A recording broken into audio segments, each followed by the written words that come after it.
नमस्कार दोस्तों, स्वागत है आपका हमारे YouTube चैनल एडी हिंदी कहानियों में। अगर आप इस चैनल पर नए हैं तो बेल आइकन को प्रेस करें और चैनल को सब्सक्राइब करें। तो चलिए शुरू करते हैं आज की कहानी। बहू बेटे के गलत व्यवहार से मिले जख्म। मोहित को घर जाने के लिए सिर्फ एक सप्ताह की छुट्टी मिली थी। समय बचाने के लिए उसने अपनी पत्नी अलका व बेटे राहुल के साथ मुंबई से दिल्ली तक की यात्रा हवाई जहाज से करने का फैसला किया। अलका ने घर से निकलने से पहले ही साफ साफ कहा था, देखो मैं पूरे 5 महीने के बाद अपने मम्मी पापा से मिलूंगी। भैया भाभी के घर से अलग होने के बाद वे दोनों बहुत अकेले हो गए हैं, इसलिए मुझे उनके साथ ज्यादा समय रहना है। अगर आपने अपने घर पर 2 दिनों से ज्यादा रुकने के लिए मुझ पर दबाव बनाया तो झगड़ा हो जाएगा। अपने मम्मी पापा के अकेलेपन से आज तुम इतनी दुखी और परेशान हो रही हो, पर शादी होते ही तुमने रात दिन कलह करके क्या मुझे घर से अलग होने को मजबूर नहीं किया था? जब तुमने कभी मेरे मनोभावों को समझने की कोशिश नहीं की तो मुझसे ऐसी उम्मीद क्यों रखती हो? मोहित उससे ऐसा सवाल पूछना चाहता था, पर झगड़ा और कलह हो जाने के डर से चुप रहा। तुम जितने दिन जहां रहना चाहो वहां रहना, पर राहुल अपने दादा दादी के साथ ज्यादा समय बिताएगा। वे तड़प रहे हैं अपने पोते के साथ हंसने खेलने के लिए। मोहित ने रूखे से लहजे में अपनी बात कही और अलका के साथ किसी तरह की बहस में उलझने से बचने के लिए टैक्सी की खिड़की से बाहर देखने लगा था। मोहित को अपनी सास मीना कभी अच्छी नहीं लगी थी। उनकी शह पर ही अलका ने शादी के कुछ महीने बाद से किराए के मकान में जाने की जिद पकड़ ली थी। उसका दिल बहुत दुखा था, पर शादी के 6 महीने बाद ही अलका ने उसे किराए के घर में रहने को मजबूर कर दिया था। वह करीब 4 साल तक किराए के मकान में रहा था। फिर नई कंपनी में नौकरी मिलने से वह 5 महीने पहले मुंबई आ गया था। अब सप्ताह भर की छुट्टियां लेकर वह सपरिवार पहली बार दिल्ली जा रहा था। करीब 2 महीने पहले मोहित का साला नीरज अपनी पत्नी अंजू और सास ससुर के बहकावे में आकर घर से अलग हो गया था। उसके ससुर ने उसे नया काम शुरू कराया था जिसमें उसकी अच्छी कमाई हो रही थी। ससुराल में ज्यादा मन लगने से उसका ज्यादा समय वहीं गुजरता था। उसके अलग होने के फैसले को सुन अलका बहुत तड़पी थी।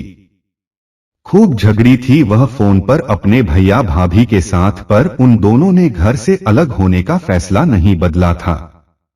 इंसान को अपने किए की सजा जरूर मिलती है।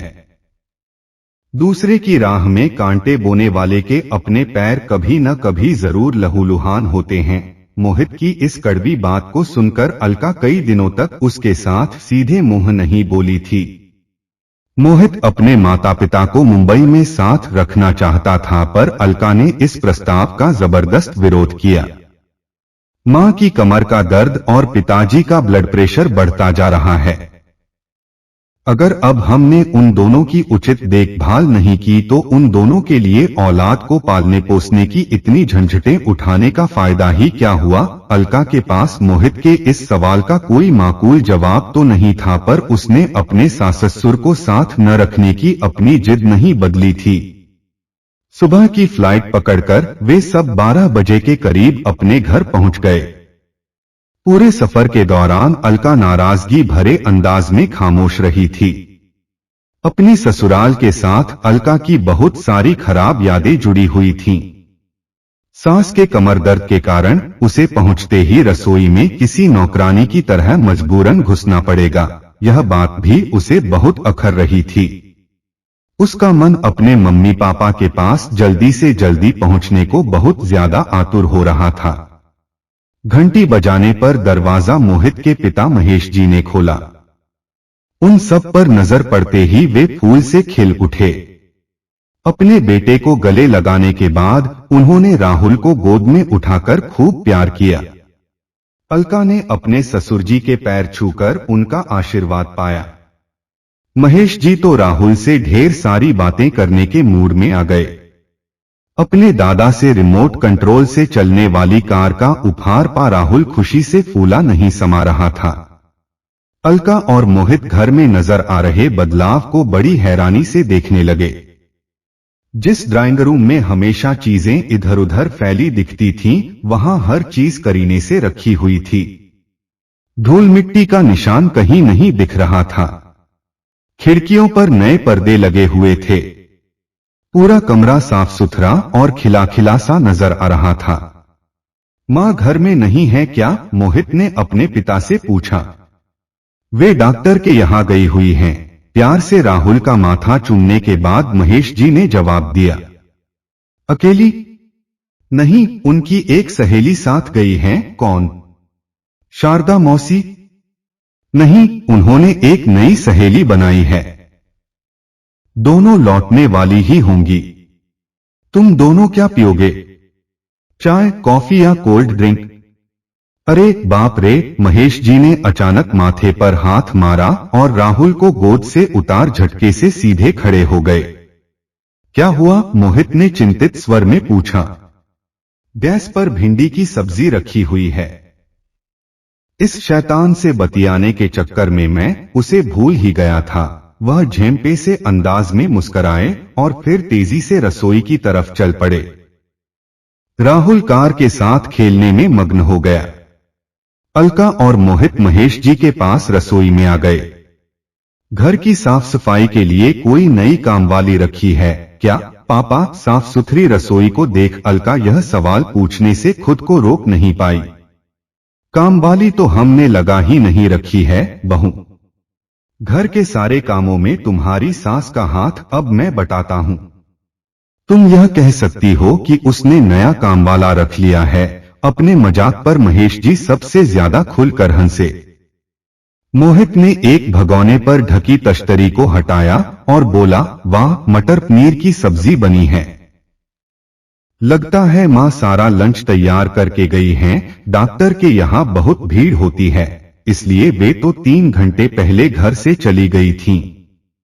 आज लंच में तुम दोनों को मेरे हाथ की बनी सब्जियां खाने को मिलेंगी।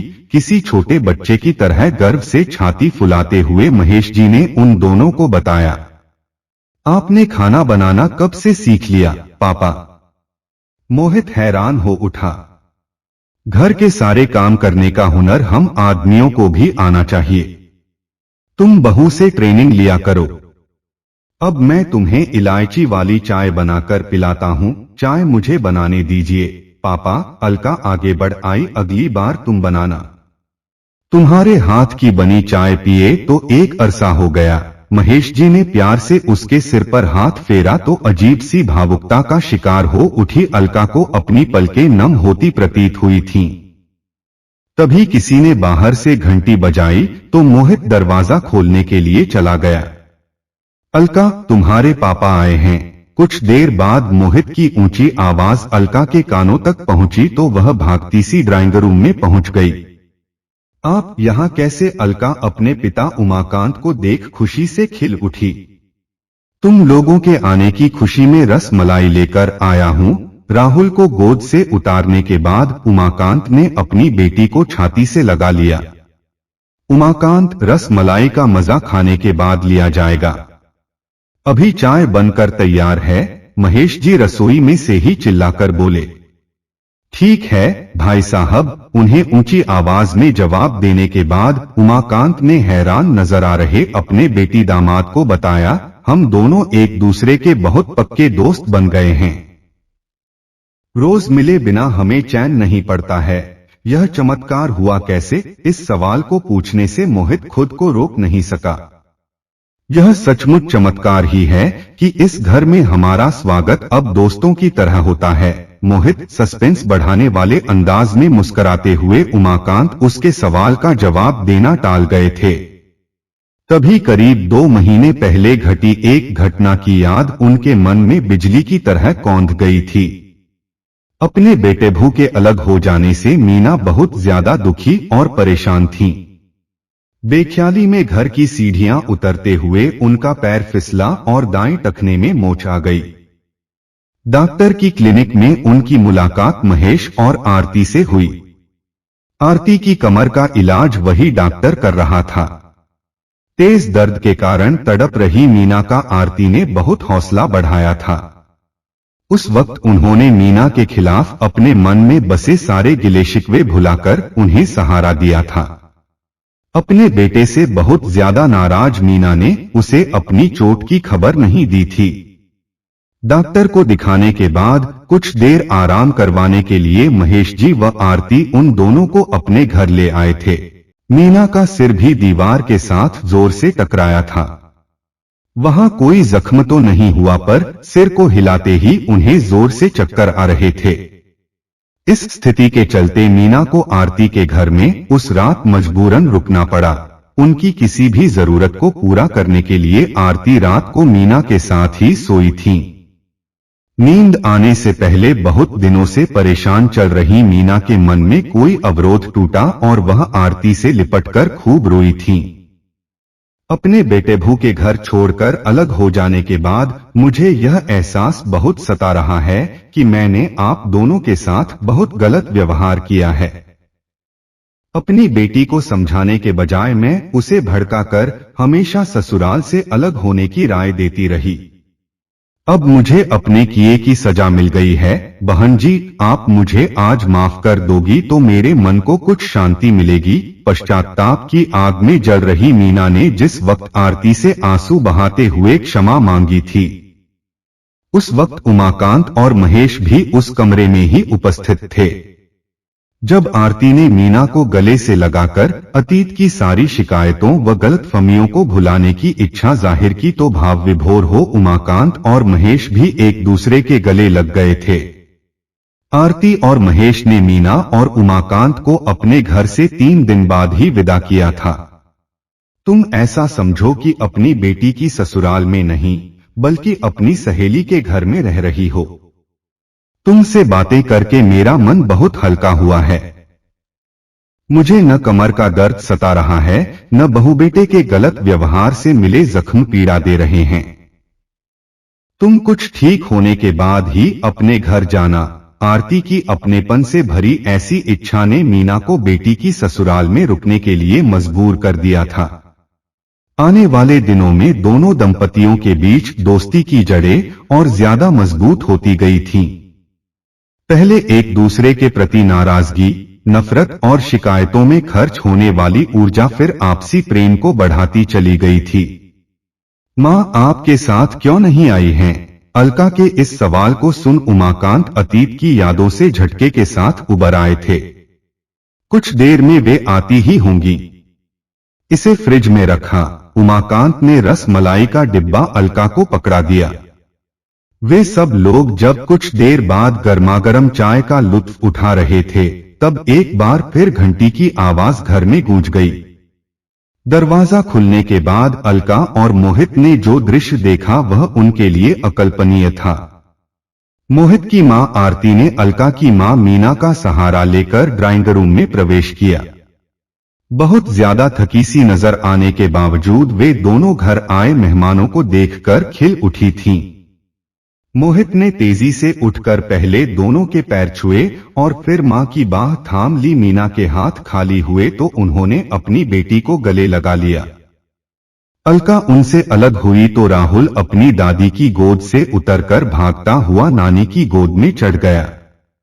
सबके लाड़ प्यार का केंद्र बन वह बेहद प्रसन्न और बहुत ज्यादा उत्साह से भरा हुआ नजर आ रहा था। इस बार 2 कप चाय मैं बनाकर लाता हूँ। उमाकांत ने अपना कप उठाया और चाय का घूंट भरने के बाद रसोई की तरफ चल पड़े। उनकी जगह चाय बनाने के लिए अलका रसोई में जाना चाहती थी, पर आरती ने उसका हाथ पकड़कर रोक लिया। बहू, तुम्हारे पापा के हाथ की बनी स्पेशल चाय पीने की मुझे तो लत पड़ गई है। बना लेने दो उन्हीं को चाय। आरती के मुंह से निकले इन शब्दों ने अलका और मोहित के मनों की उलझन को बहुत ज्यादा बढ़ा दिया था। मुझे अपनी आंखों पर विश्वास नहीं हो रहा है। उन चारों बुजुर्गों को कुछ देर बाद बच्चा बनकर राहुल के साथ हंसते बोलते देख अलका ने धीमी आवाज में मोहित के सामने अपने मन की हैरानी प्रकट की। कितने खुश हैं चारों। मोहित भावुक हो उठा। इस सुखद बदलाव का कारण कुछ भी हो, पर यह दृश्य देखकर मेरे मन की चिंता गायब हो गई है। ये सब एक दूसरे का कितना मजबूत सहारा बन गए हैं, पर ये चमत्कार हुआ कैसे? अपनी मां के टखने में आई मोच वाली घटना से अनजान अलका एक बार फिर आश्चर्य से भर उठी। इस बार अलका की आवाज उसके पिता के कानों तक पहुंच गई। उन्होंने तालियां बजाकर सबका ध्यान अपनी तरफ आकर्षित किया और फिर बड़े स्टाइल से गला साफ करने के बाद स्पीच देने को तैयार हो गए। हमारे रिश्तों में आए बदलाव को समझने के लिए, अलका और मोहित के दिलों में बनी उत्सुकता को शांत करने के लिए मैं उन दोनों से कुछ कहने जा रहा हूं। मेरी प्रार्थना है कि आप सब भी मेरी बात ध्यान से सुनें। अपनी अतीत की गलतियों को लेकर अगर कोई दिल से पश्चाताप करे तो उसके अंदर बदलाव अवश्य आता है। जब नीरज अपनी पत्नी व बेटी को लेकर अलग हुआ, तब मीना और मुझे समझ में आया कि हमने अलका को किराए के मकान में जाने की शह देकर बहुत ज्यादा गलत काम किया था। बढ़ती उम्र की बीमारियों के शिकार बने हम चारों मायूस व दुखी इंसानों के दिलों में एक दूसरे के लिए बहुत सारा मैल जमा था। इस मैल को दूर कराने का मौका संयोग से हमें मिल गया। मनों का मैल मिटा तो वक्त ने यह सिखाया और दिखाया कि हम चारों एक दूसरे का मजबूत सहारा बन सकते हैं। आपस में अच्छे दोस्तों की तरह सहयोग शुरू करने के बाद आज हम सब अपने को ज्यादा सुखी, खुश और सुरक्षित महसूस करते हैं। बेटी अपने घर चली जाए और बेटा भू किसी भी कारण से इस बड़ी उम्र में माता पिता को सहारा देने को, उनकी देखभाल करने को उपलब्ध न हो तो पड़ोसी, मित्र व रिश्तेदार ही उनके काम आते हैं। हम रिश्तेदार तो पहले ही थे, अब पड़ोसी व अच्छे मित्र भी बन गए हैं। भावुक नजर आ रहे उमाकांत ने आगे बढ़कर महेश जी को उठाया और फिर दोनों दोस्त हाथ पकड़कर साथ साथ खड़े हो गए। पड़ोसी कैसे? मोहित ने हैरानी से पूछा। तुम दोनों को सरप्राइज देने के लिए हमने यह खबर अभी तक छिपाए रखी थी कि इसके ठीक ऊपर वाले फ्लैट में हमने पिछले हफ्ते शिफ्ट कर लिया है, उमाकांत ने बताया। मुझे विश्वास नहीं हो रहा है। मोहित ने इस खबर की पुष्टि कराने को अपने पिता की तरफ देखा। यह बात सच है बेटे। पुराना फ्लैट बेचकर ऊपर वाला फ्लैट खरीदने का इनका फैसला समझदारी भरा है। पड़ोसी होने से हम एक दूसरे के सुख दुख में फौरन शामिल हो जाते हैं। इसके अलावा हमारी उचित देखभाल न कर पाने के कारण अब तुम बच्चों को किसी तरह के अपराध बोध का शिकार बनने की कोई जरूरत नहीं है। सबसे ज्यादा महत्वपूर्ण बात यह है कि अब हमारा अकेलापन दूर भाग गया है। आपसी सहयोग के कारण हमारा जीवन ज्यादा खुशहाल और रसपूर्ण हो गया है। महेश जी का चेहरा जोश व उत्साह से चमक उठा था। आप सबको इतना खुश देखकर मेरा मन बहुत ज्यादा हल्कापन महसूस कर रहा है। लेकिन क्या? अपने बेटे को यूं झटके से चुप होता देख आरती चिंतित नजर आने लगी। इस अलका बेचारी का मायका और ससुराल तो अब ऊपर नीचे के घर में हो गए। ये ससुराल वालों से रूठकर अब कहां जाया करेगी? मोहित के उस मजाक पर सबने जोर से ठहाका लगाया तो अलका ने शर्माकर अपनी मां व सास के पीछे खुद को छिपा लिया था। आपको हमारी यह कहानी कैसी लगी कमेंट करके जरूर बताएं और दोस्तों वीडियो को लाइक करें और शेयर करें। Thanks for watching this video.